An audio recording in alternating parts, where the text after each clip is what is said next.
Salam saudara-saudaraku yang dikasihi Tuhan dimanapun Anda berada. Saya adalah anak tertua dari 5 bersaudara. Saya lahir di desa Bandar Pasir Mandugi, kecamatan Bandar Pasir Mandugi. Ayah saya Abil Sinurat, ibu saya Tangguh Berputar-Putar. Saya bersyukur bisa membagikan kesaksian tentang firman Tuhan yang mengubahkan kehidupan saya. Karena pada waktu kecil, orang tua saya sudah menyuruh saya untuk rajin ke gereja mengikuti kegiatan sekolah minggu setiap minggunya. Jarak dari rumah saya ke gereja lebih kurang 3 km. Kadang-kadang kami berjalan kaki, kadang-kadang naik sepeda bersama dengan teman-teman. Saya senang mendengar pengajaran-pengajaran di sekolah minggu yang menguatkan, menghiburkan, dan juga kadang-kadang ada cerita-cerita yang lucu tentang orang-orang hebat di dalam Alkitab.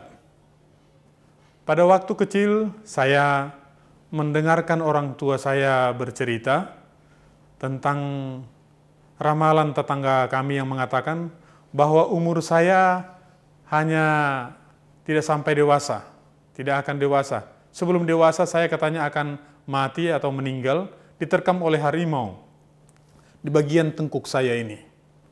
Lalu karena gelisah dan takut, saya pada waktu itu mengingat firman Tuhan dalam Matius 6 ayat 6 yang mengatakan, jika engkau berdoa, masuklah ke dalam kamarmu, tutuplah pintu, berdoalah kepada Bapamu di tempat yang tersembunyi, dan Dia akan membalaskannya kepadamu. Saya berdoa pada waktu itu di rumah. Ketika orang tua saya keluar rumah dan saudara-saudari saya tidak ada dalam rumah, saya berdoa di kamar sendirian. Saya berdoa, bertanya kepada Tuhan, menyerahkan kegelisahan hidup saya, apakah hidup saya panjang umur atau tidak pada waktu itu. Apakah peramal itu lebih hebat daripada Tuhan, atau Tuhan lebih hebat daripada peramal tersebut. Saya menyampaikan doa saya kepada Tuhan, dan saya menyaksikan dalam perjalanan hidup setelah mulai dari kelas 3 SD, saya dibayang-bayangi rasa was-was karena ramalan tersebut. Pada waktu SMP ternyata peramal itu lebih dahulu meninggal daripada saya. Lalu saya berpikir, wah, ini jawaban Tuhan bagiku pada waktu yang lalu. Berarti Tuhan lebih hebat daripada peramal tersebut. Dan saya bersyukur, bergembira pada waktu itu, ternyata Tuhan berkenan mendengarkan doaku di kamar itu dan mengabulkan permohonanku kepada Tuhan. Firman tersebut mempengaruhi hidupku sampai pada saat ini. Di samping ada ayat-ayat yang lain yang sangat berkesan dalam hidup saya, tapi dari kecil tentang Matius 6 ayat 6 ini yang mengajarkan supaya berdoa, tetap saya ingat sampai saat ini. Dan itu berguna, mempengaruhi motivasi saya, mempengaruhi perjalanan hidup saya sampai saat ini. Bahkan memberikan motivasi kepada saya agar saya juga mau menjadi hamba Tuhan. Saya mengingat firman Tuhan tersebut. Dan firman itu sampai saat ini tetap hidup di dalam hati saya. Firman Tuhan berkuasa, jauh lebih berkuasa daripada ramalan orang tersebut. Tuhan memberi yang terbaik. Tuhan memberi panjang umur kepada orang-orang yang dikehendakinya.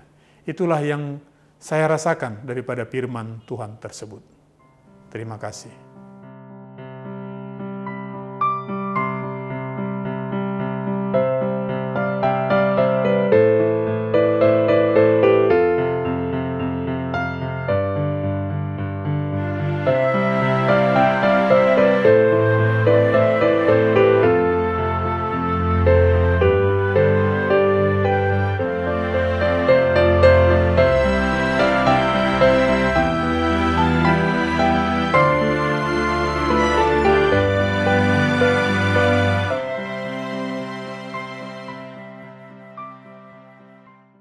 Salam saudara-saudaraku, tentang firman Tuhan yang mengubahkan kehidupan ini, tentu menghadapi tantangan-tantangan dan ujian-ujian.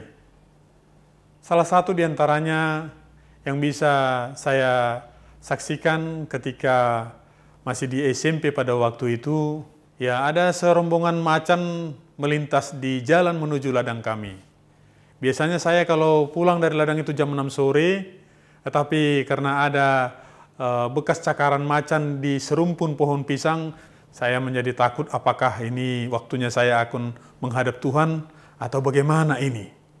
Lalu saya tetap berdoa kepada Tuhan, apakah ini Tuhan waktunya saya harus menghadap Dikau. Dan puji Tuhan, pada waktu itu juga bisa saya lewati sampai sekolah SMP selesai. Dan saya masih sehat, tidak jadi diterkam oleh harimau tersebut.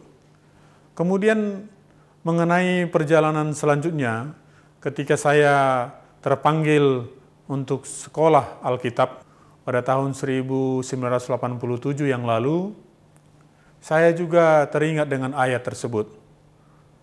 Saya berpikir dan merenung, inilah rupanya jalan Tuhan memanggil saya, bahwa Tuhan sudah menolong saya, Tuhan sudah mengabulkan doa saya, dan saya juga rajin ke gereja, dan itu menjadi motivasi bagi saya untuk masuk sekolah guru Injil pada waktu itu, tahun 1987.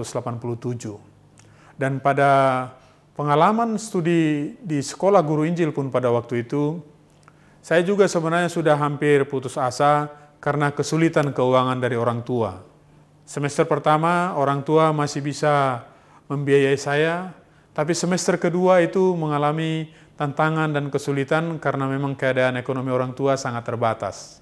Ketika akan ujian untuk naik kelas pada waktu itu, uang kuliah saya tidak bisa dibayar oleh orang tua. Pihak sekolah sudah menyarankan supaya saya pulang. Karena kalau tidak ada uang sekolah, tidak bisa ikut ujian pada waktu itu.